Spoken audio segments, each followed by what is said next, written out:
Welcome, everyone. I'm Jill Nicolini, and this is Bold and Brave with Jill, where the inspired voices of today share their journeys and their wisdom to achieving positive new beginnings.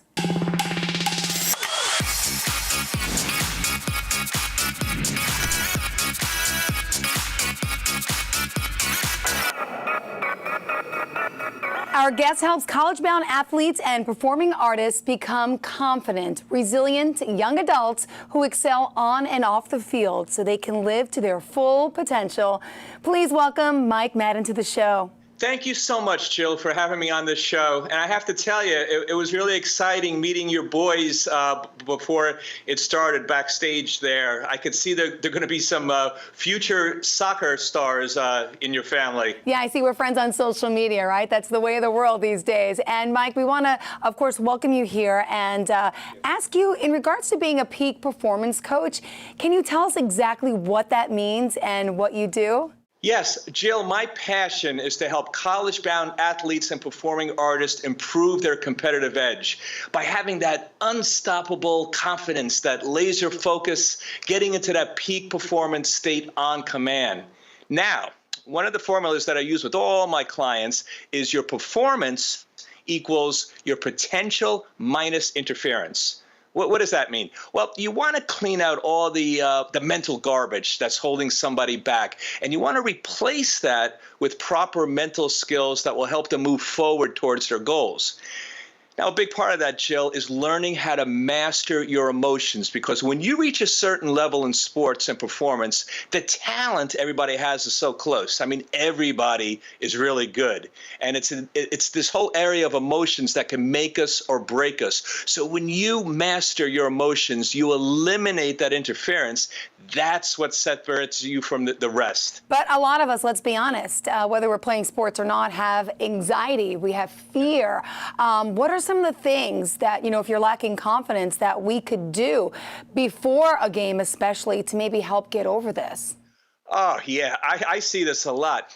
Remember, your performance equals your potential minus interference. So, you know, the fear, the doubt, the anxiety, that's interference. That's going to wreck your performance. Now, when a player or performer comes to me experiencing the fear, the doubt, the anxiety, the stress, I help to break that state quickly by doing the following routine.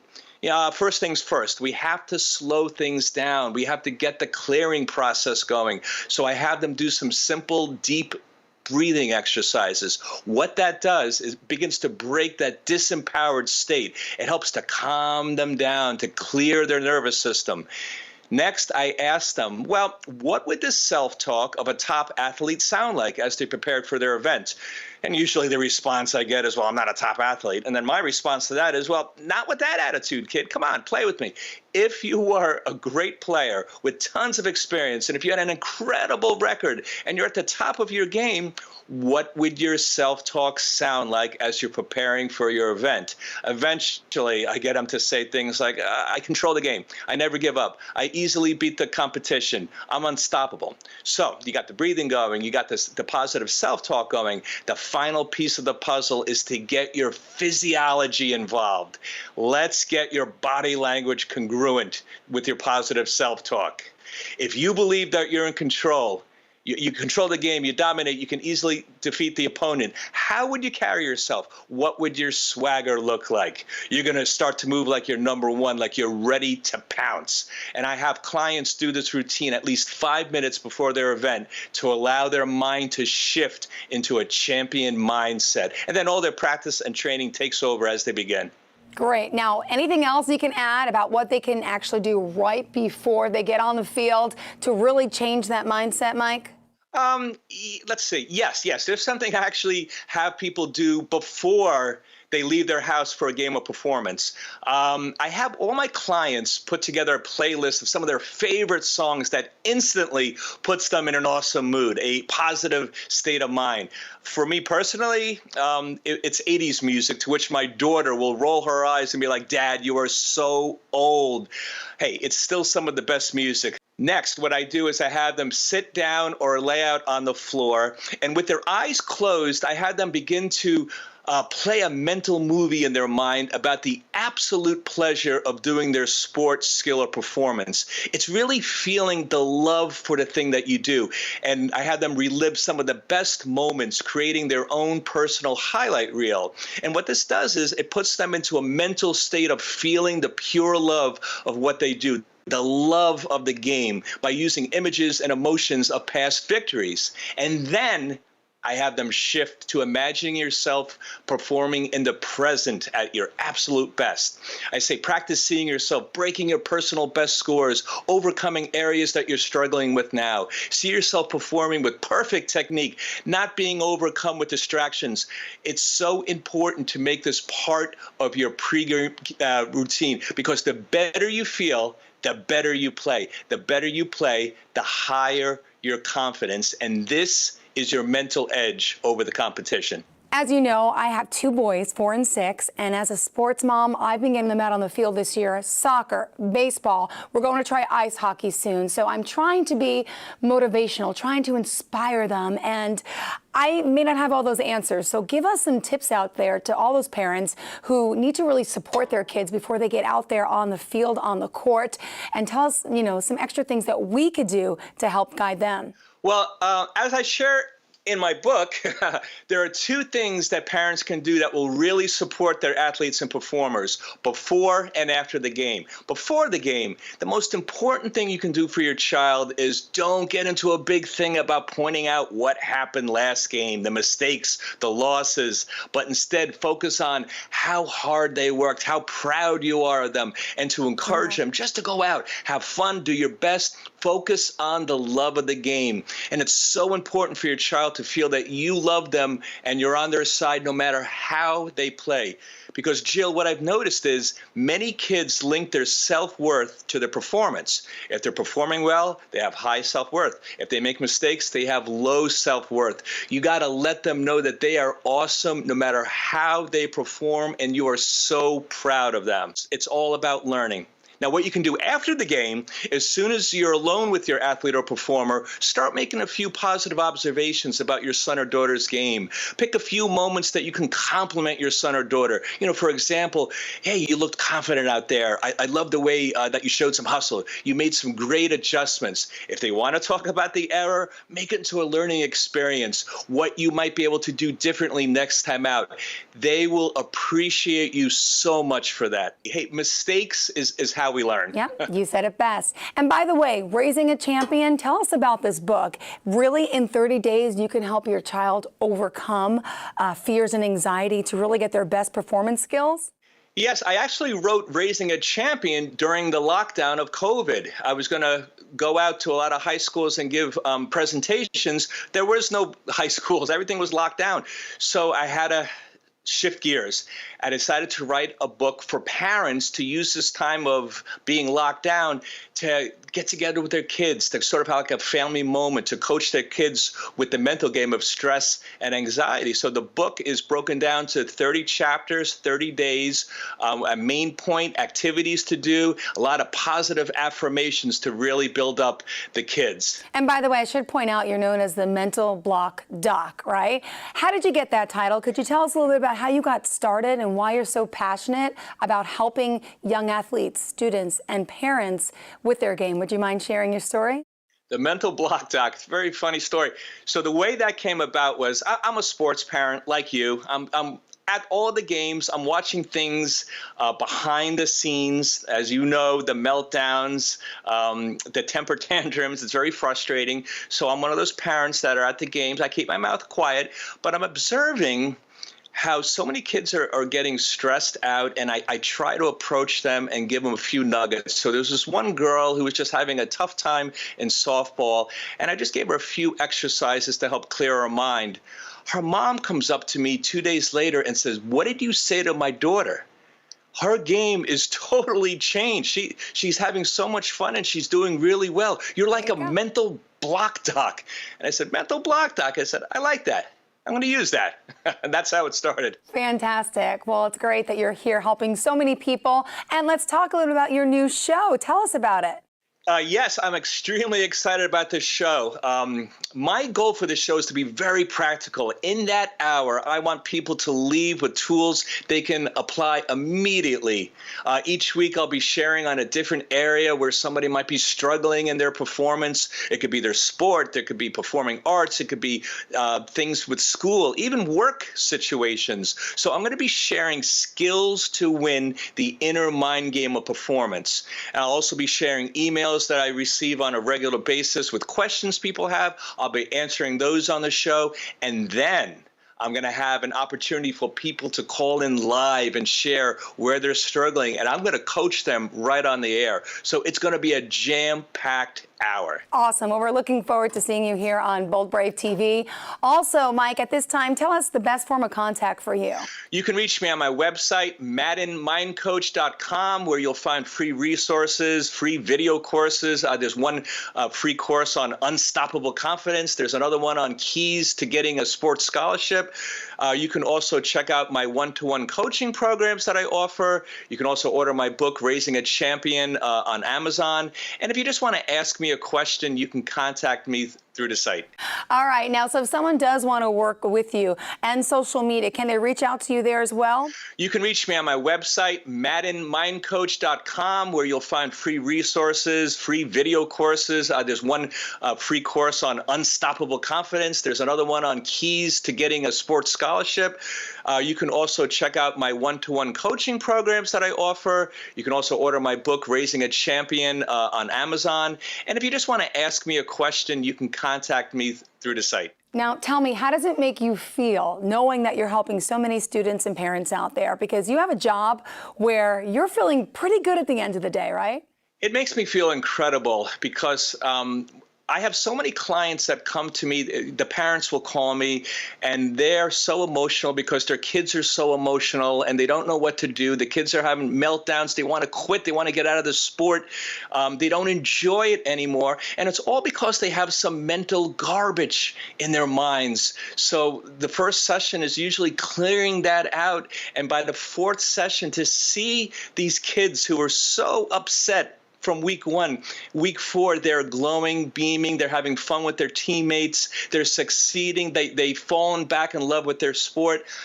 It's an incredible feeling. I absolutely love what I do, Jill. Exactly what my son needed is what some people are saying here on the website. You need to work with Mike, and the best investment I've ever made. Thank you to Becky. Thank you, Mike. We'll be looking forward to watching your Mindset Makeover show on Bold Brave TV. We'll be right back.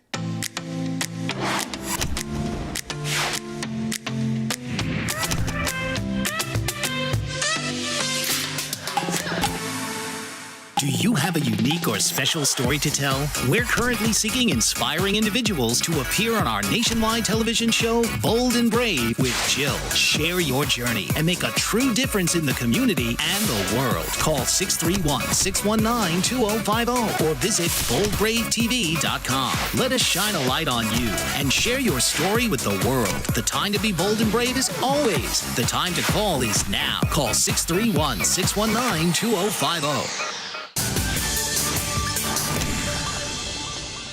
We are now joined by Barbara Bandel, who is both a psychic medium and a trance medium with a practice spanning over 25 years. Barbara has astonished audiences and individuals alike with her keen, spot-on insights and warm-hearted delivery of messages from the great beyond. Please welcome to the show, Barbara Bandel. How are you? Hi, how are you? I'm fine. Well, it's a pleasure having you here with us. And I got to know right off the top, when and how did you discover that you could see, feel, and, tap into the world beyond? How did it all start for you? Well, in a very strange place, actually. I was 48 years ago. I was walking home from school with a girlfriend, and we saw a flasher in the street. So we told our moms called the police, and the next day we had to go to the police station.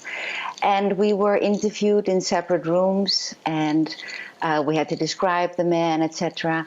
And at the end, I had to look at a couple of photos of different men. Now, I didn't know anything about men being interested in young children, pedophiles, etc. So I had no idea what I was looking at. And also, I had no clue that when I focus, I feel the energy of the people the person I'm looking at. So picture number one, this man had such a horrible energy that I got scared. And it wasn't the man that I saw, so I put the photo away. And then the second photo that really hit me like a brick wall, because I felt darkness, I felt evil, and I started to see his apartment. And I also saw a room. There was no light, and there was a mattress on the floor. And I looked at the mattress, and it scared the hell out of me. But I didn't know why. So I got a panic attack right then and there. And of course, when you're 7, you don't know what a panic attack is.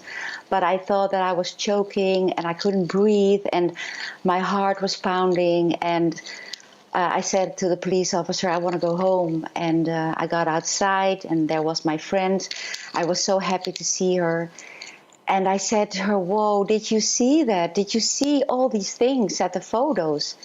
And she said, what? I said, the mattress and the apartment. She said, I don't know what you're talking about. So then I thought, oh my, did I made it all up? But I knew deep down inside that I felt what I felt, and I saw what I saw. So that's when I knew that I was different.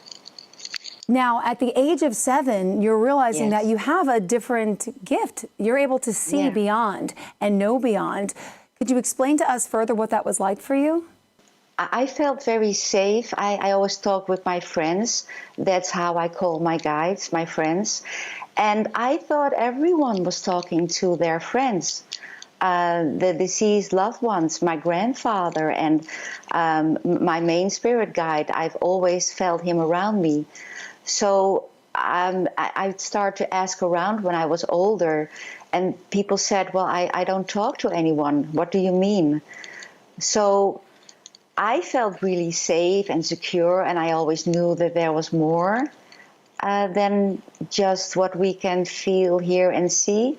At some point, I think I was about 9 or 10, my father took me for a very long walk in the woods. And he started to explain things to me, like we all have guides, some people see more. And he knew a lot about the things that I had questions about. And that really opened my eyes. So he knew more than I thought. So is this a gift that your father has as well? Definitely. My father was a violin player for his profession, and he's not with me anymore. Like his body, but of course he's with me.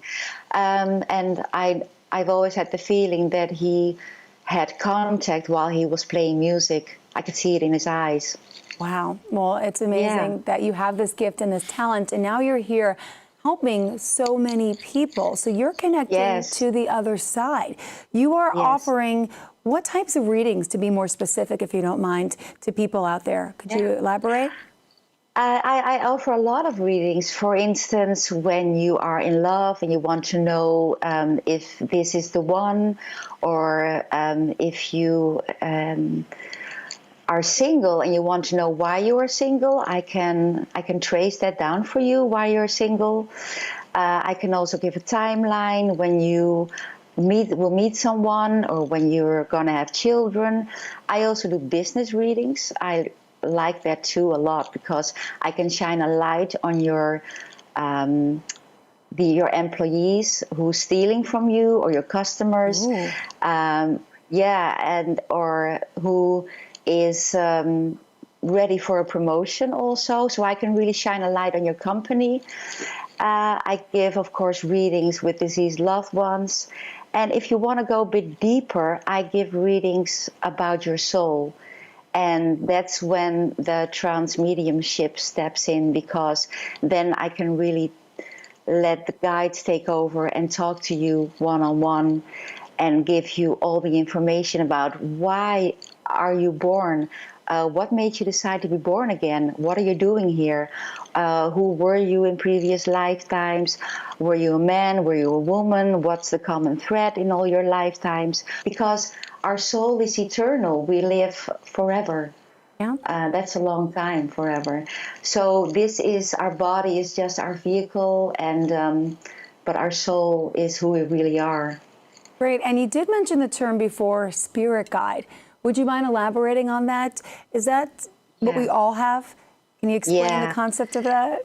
Yeah, we all have one main spirit guide, and that is someone you have a really close bond with.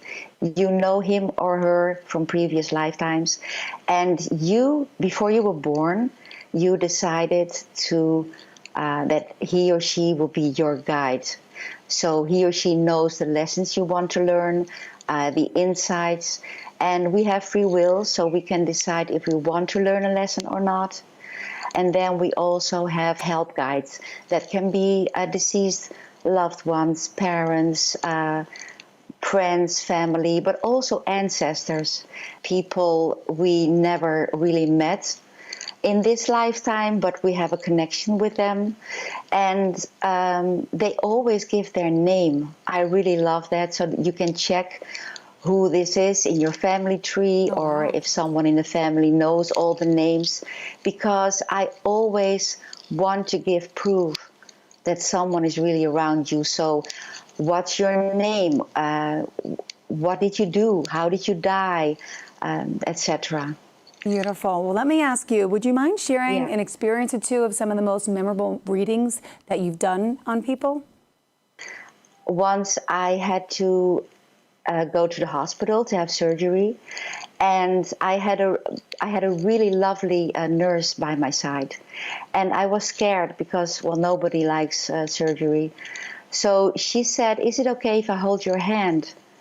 And I said, "Yes, please." And she said, "Okay, I'm going to hold your hand, and the anesthesia will kick in, and we will be with you, working on you for about 15 to 20 minutes. And when you wake up, I will still be holding your hand." I said, "Thank you so much." Aww. Yeah, and so I fell asleep, and the next second, I felt that I was out of my body. And I knew it wasn't a near-death experience. I just knew. And I was floating. I was floating up in the air, but it was dark. And I was moving really fast. And I knew that my body was behind me. And all of a sudden, I was in this room. It was like the size of an elevator.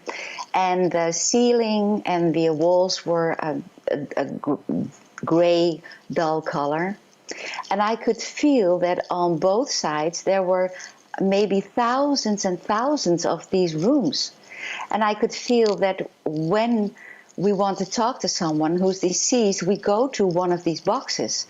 Don't ask me how I knew this, but I just knew. And then the next second, there were two ladies standing in front of me. One was an older lady, and she was smiling at me. She was very kind. And the other one was a bit younger, and I didn't like her energy. She had blue eyes, and she looked right through me. It was very cold, a cold energy. And I felt really intimidated by her, actually. So she said, "I'm the mother of the nurse that was holding my hand, and this is her grandmother." And she gave a couple of sentences that I had to tell the nurse, a couple of messages, so specific about her siblings and her father. And she said, "Can you please give my daughter this information?" And I said, "Yes, I will." But we didn't use our mouth. We didn't talk. We did it by telepathy. So the next minute I was waking up. I was waking up from surgery, and I started to scream. And I said, "I saw your mother." And the nurse said, calm down. And I fell asleep again. And they drove me to the recovery room, and I woke up there, and I felt pretty good. And the nurse was sitting at my bed, and she said, "What happened? What did you see?" And I talked, and I told the whole story again. And I said to her, I really hope you believe me. And she said, I do. I said, for two reasons I believe you. One is you cannot know all these things about my family and my father, and you described my mother, and this is exactly how she is. And she said, secondly, she said, up to this date, I'm trying to deal with the things my mother did to me while I was young. And you said, I've seen your mother and I don't like her energy. So this was pretty amazing. And I hope, I don't want surgery, but I do hope when I ever have surgery, I hope it will happen again. Yeah, well, that's amazing. Now, why should people consult you?